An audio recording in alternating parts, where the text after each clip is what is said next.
Olá, eu me chamo José Luiz Ames e, em conjunto com a minha esposa Rosana Marcelino, nós trabalhamos com constelação familiar, com constelação organizacional, mas também com outras modalidades de terapia individual, como aconselhamento sistêmico, Reiki, barra de Axis, tanto individual quanto em grupo.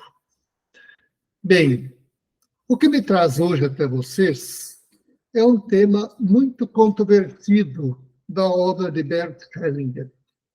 Trata-se de entender a visão de Hellinger em relação à homoafetividade. A visão mais frequente, especialmente entre os críticos de Hellinger, é de que ele não reconheceria a relação homoafetiva, porque, segundo eles, os críticos, Hellinger compreenderia a relação de casal unicamente em função da possibilidade reprodutiva, algo obviamente impossível na relação homoafetiva. Assim, argumentam os críticos de Hellinger, não existe lugar para as pessoas homoafetivas no sistema de Hellinger. Se fosse assim, se isso fosse verdade, ou se isso for verdade, o próprio Hellinger estaria contradizendo a lei do pertencimento, que, como nós sabemos, é um dos 3 pilares do seu sistema terapêutico. Essa crítica é procedente. Não existe realmente lugar para as pessoas homoafetivas no pensamento e na prática sistêmica de Bert Hellinger. Eu pretendo, neste vídeo, examinar 5 pontos diferentes desta questão em Hellinger. O primeiro ponto que eu quero trabalhar com vocês é o seguinte: dar uma resposta aos críticos que acusam Hellinger de não dar lugar à homoafetividade.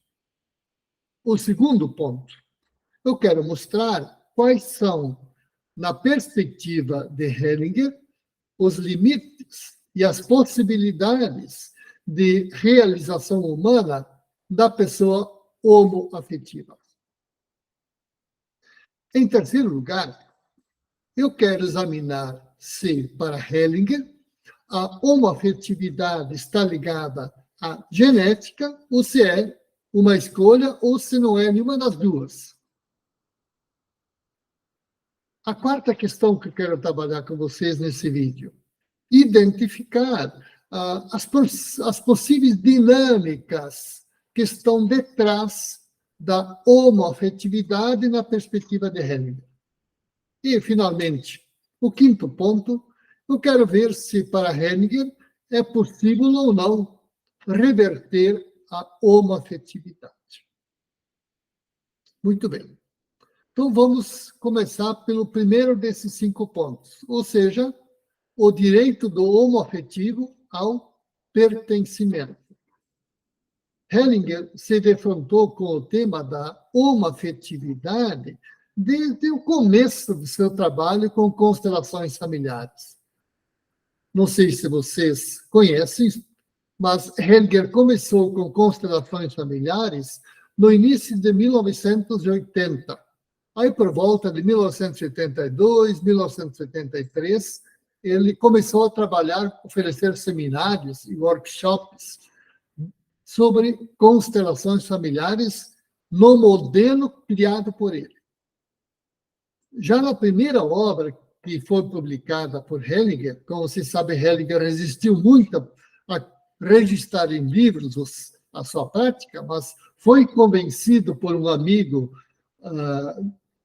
chamado Gunther Weber a publicar esta obra. E Gunther Weber organizou, durante os 10 anos primeiros da obra de Hellinger, da prática de Hellinger, registrou isso num livro Este livro ainda não tem uma tradução ao português. Trata-se deste livro aqui. Conseguem ver? O livro, ele existe em alemão. Chama-se, em alemão, né?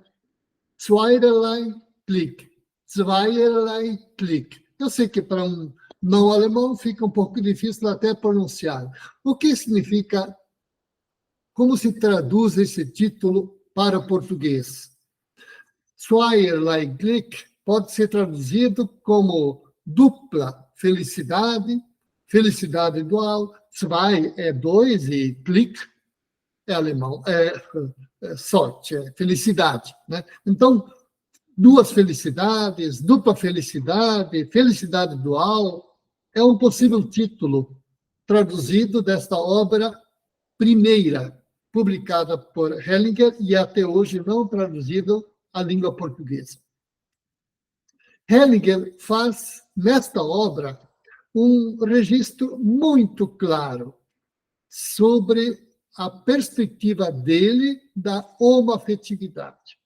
Eu vou ler esta passagem desse livro aqui, em que ele faz este registro. Vamos lá.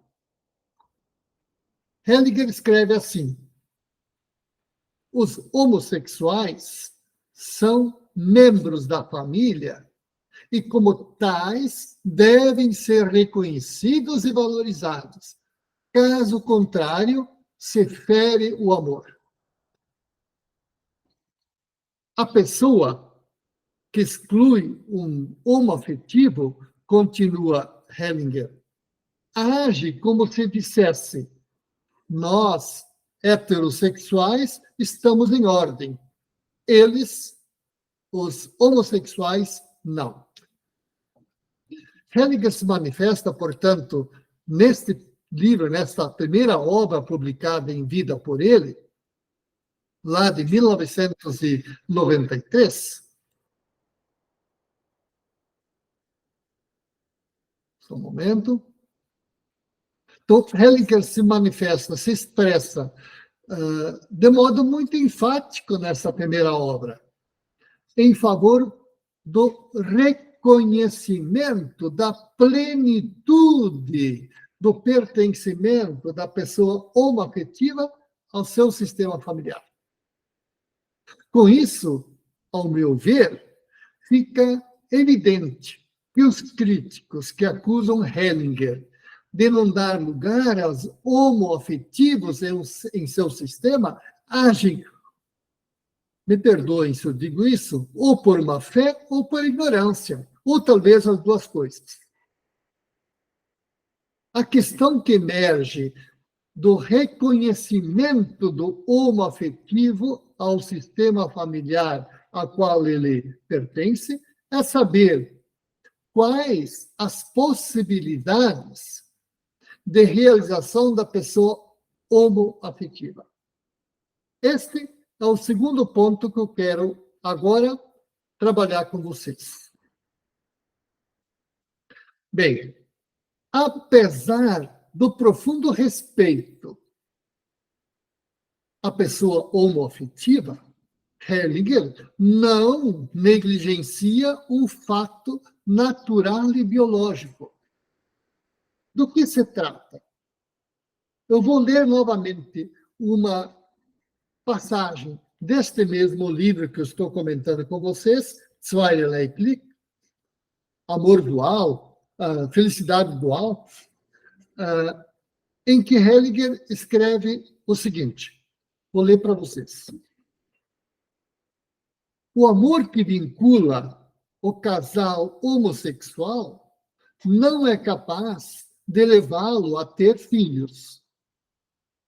A procriação exige a heterossexualidade e este fato não pode ser ignorado como se não existisse nem tivesse consequências.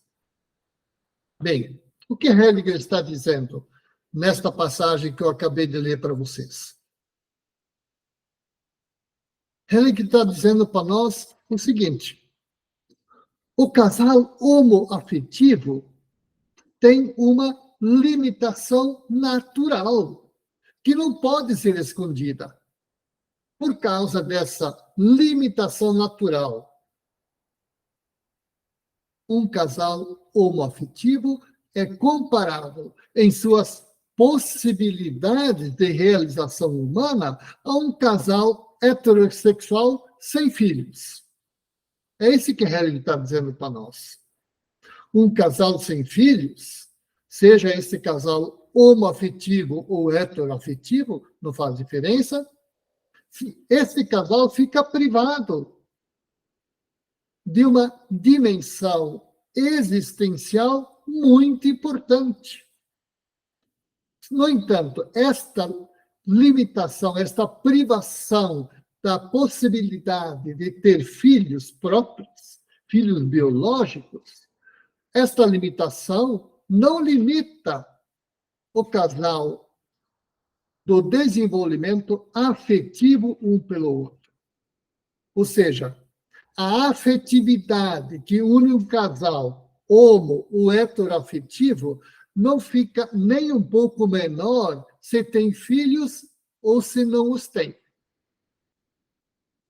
É isso que Hellinger está nos dizendo, né? No entanto, Hellinger também faz um segundo alerta aos casais sem filhos, sejam eles homoafetivos ou heteroafetivos. Ele diz assim: um relacionamento de casal sem filhos precisa colocar-se com ainda mais clareza o que busca na vida dois. Ou seja, para Hellinger, um casal que não pode ou não quer ter filhos, assim como um casal homoafetivo, precisa ter muita clareza do que motiva o casal a viver uma vida doce. Novamente, a propósito disso, eu leio para vocês a passagem desse livro que eu estou comentando com vocês, Zweierlei Glück, Felicidade Dual, ou Duas Felicidades, na qual Hellinger manifesta esta preocupação que eu acabei de enunciar. A passagem é a seguinte: uma vida em união a dois que visa unicamente querer evitar a solidão ou a sensação do vazio não é uma meta que possa apoiar uma relação duradoura entre iguais. Ou seja, Hellinger está nos dizendo, um casal que seja homoafetivo ou heteroafetivo, que, portanto, não podem ter filhos biológicos, precisam colocar-se com ainda mais radicalidade a motivação pela qual decidiram levar uma vida a dois.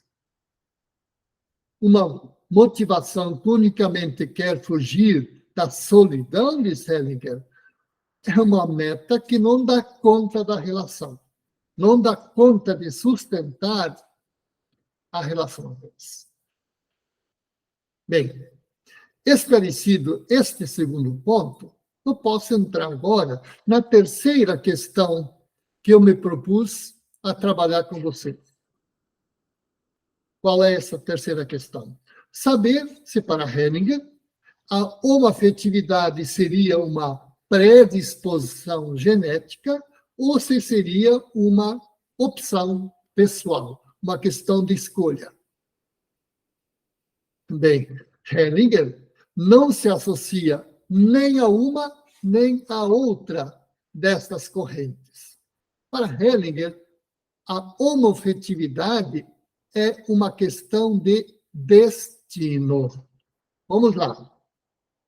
Uma vez que se trata de um destino que cabe a uma pessoa carregar, perde sentido falar em escolha de vida, mas também em predisposição genética quando nos defrontamos com a homoafetividade. Bem, desmentindo os críticos, Hellinger escreve, neste mesmo livro que eu estou falando, né? Zweierlei Glück, Felicidade Dual, Duas Felicidades, a seguinte passagem que é muito esclarecedora sobre esta questão que estamos tratando. Eu vou ler para vocês esta passagem. Os homossexuais têm exatamente o mesmo direito à sua sexualidade que todos os demais. Assim, quando buscam uma vida comum e uma vida comum que dure com direitos, é uma reivindicação que está em ordem. Esta é a passagem de Hellinger. Gente, será que precisa ser mais claro do que isto para evidenciar o reconhecimento de Hellinger em relação à homoafetividade? Hellinger está dizendo para nós, está tudo em ordem como afetivo. O homoafetivo, ao viver a sua vida afetivamente com outra pessoa, está no seu lugar, está tudo em ordem com ele. Bem, uma vez que a homoafetividade é, nas palavras de Hellinger, uma questão de destino, do que precisamente se trata? Aqui eu entro agora na quarta questão que eu me propus examinar. Qual é essa quarta questão? É esta. Quais são as dinâmicas sistêmicas detrás da homoafetividade? Nas palavras de Hellinger, trata-se de compreender que a homoafetividade se origina de um enredamento sistêmico. Então, vamos lá. Vamos tratar desta questão. Eu vou tratar esta questão a partir agora de outra obra. Esta, sim, em português, Para que o Amor Dê Certo, é uma obra fantástica que aconselho a todos a leitura. Então, nesta obra, Hellinger identifica 3 dinâmicas principais que podem atuar na homoafetividade. Eu vou apresentar agora, resumidamente, essas dinâmicas, sem mais, muito concisamente. Quais são estas 3 dinâmicas que Hellinger identifica como estando detrás da homoafetividade, detrás ou na origem da homoafetividade? A primeira dinâmica é a seguinte, vou ler elas a partir desta obra, que estão registradas nesta obra aqui, para quem quiser lê-las por inteiro, das páginas 270 a 272. A primeira dinâmica, Hellinger diz assim: quando o homem, devido à sua situação familiar, está identificado com uma mulher, quando existe essa situação, este homem perde a sua identidade sexual. Esta é a primeira dinâmica. A segunda dinâmica que Hellinger identifica. Quando a pessoa homossexual representa uma pessoa excluída do sistema familiar. Finalmente, a terceira dinâmica é a seguinte, nas palavras de Hellinger: quando a mãe exclui o pai e une o filho exclusivamente assim. Neste vídeo, eu vou me limitar, por questões de tempo, unicamente a mencionar estas três dinâmicas. No entanto, eu me proponho a explicar cada uma destas três dinâmicas futuramente em outro vídeo. Ok? Então, vamos ao quinto e último ponto desta minha exposição sobre a posição de Hellinger em relação à homoafetividade. Este quinto ponto é o seguinte: uma vez que a homoafetividade está relacionada a um enredamento sistêmico na compreensão de Hellinger, seria possível reverter a homoafetividade? Este é o quinto ponto. Gente, para Hellinger, o desejo de reverter a homoafetividade negligencia o fato de se tratar de um destino. Em outras palavras, na visão de Hellinger, não cabe pretender mudar a orientação sexual de uma pessoa. Ok? Para Hellinger, é uma pretensão descabida pretender mudar a orientação sexual de alguém. Em outras palavras,